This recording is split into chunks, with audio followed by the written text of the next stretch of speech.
Một lô những em chân dài này, xếp nhìn này, trông cũng đẹp.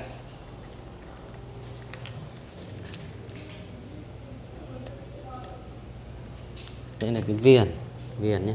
Ui, bụi đấy, trong phòng mới chuyển vào là bụi thế, rất nhiều viền nhé. Này, viền này là viền để trang trí vào cái vách này.